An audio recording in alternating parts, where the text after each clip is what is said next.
कराची के मज़ाफ़ात में वाक़ एक सुनसान इलाका, जहाँ वीरानी और खौफ का साया बरसों से छाया हुआ था। वहाँ एक पुरानी हवेली खंडर की सूरत खड़ी थी। लोग इसे सियाह हवेली के नाम से जानते थे। कहा जाता था कि यहाँ से रातों को अजीब सी चीखों और बच्चों के रोने की आवाज़ें आती थीं। इलाके के लोग सूरज गुरूब होते ही इस तरफ का रुख करना अपनी मौत को दावत देने के मुतरादिफ समझते थे। अली, जो एक नौजवान तहकीकाती सहाफ़ी था, शहर के पुरअसरार जगहों पर डॉक्यूमेंट्री बनाने का शौकीन था।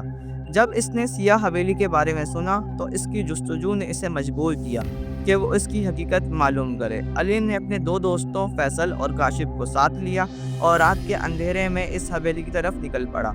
चांदनी रात थी, मगर बादलों ने चांद को ऐसे ढक रखा था कि जैसे अंधेरा मजीद गहरा हो गया हो।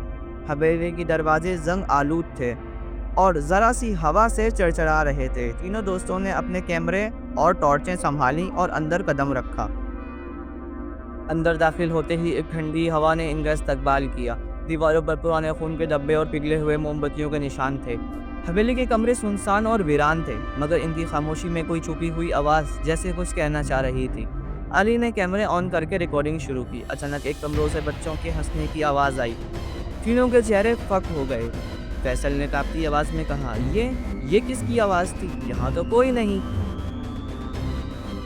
अली ने हिम्मत करते हुए इस कमरे की तरफ बढ़ने का इशारा किया। जैसे ही वो अंदर दाखिल हुए, दरवाज़ा ज़ोरदार आवाज़ के साथ बंद हो गया और एक मुकम्मल अंधेरा छा गया। काशिफ ने घबरा कर दरवाज़ा खोलने की कोशिश की, मगर वो जैसे किसी अंधे के हाथ ने जकड़ रखा हो।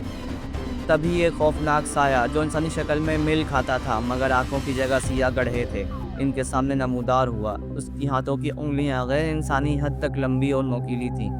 उसकी कराहती आवाज़ गूंजी, क्यों आए हो मेरी नींद में खलल डालने? अली के हाथ से कैमरा गिर गया और ज़मीन पर गिरते ही इसका लेंस टूट गया। साया इनकी तरफ बढ़ा और एक झटके में काशिफ की गर्दन पर अपने नोकीले नाखून गाड़ दिए। काशिफ की दर्दनाक चीख सुनकर अली और फैसल ने दरवाज़ा तोड़ने की कोशिश की। खुशकिस्मती से दरवाज़ा खुल गया और दोनों बाहर भाग निकले, मगर पीछे से काशिफ की दर्द भरी चीखें सुनाई देती रहीं। हवेली से निकलते ही वो दोनों ज़मीन पर गिर पड़े। उनकी सांसें फूली हुई थीं और दिल की धड़कनें बेकाबू थीं। सुबह होने पर वो पुलिस के साथ दोबारा उस हवेली गए, मगर काशिफ का कोई निशान ना मिला। सिर्फ खून के धब्बे और वो टूटा हुआ कैमरा ज़मीन पर पड़ा था। आज भी कराची के इस सुनसान इलाके में वो हवेली इसी तरह वीरान खड़ी है। कहते हैं कि रात के वक्त वहाँ से एक नौजवान के सिसकियों की आवाज़ आती है, जो शायद काशिफ की रूह की पुकार है।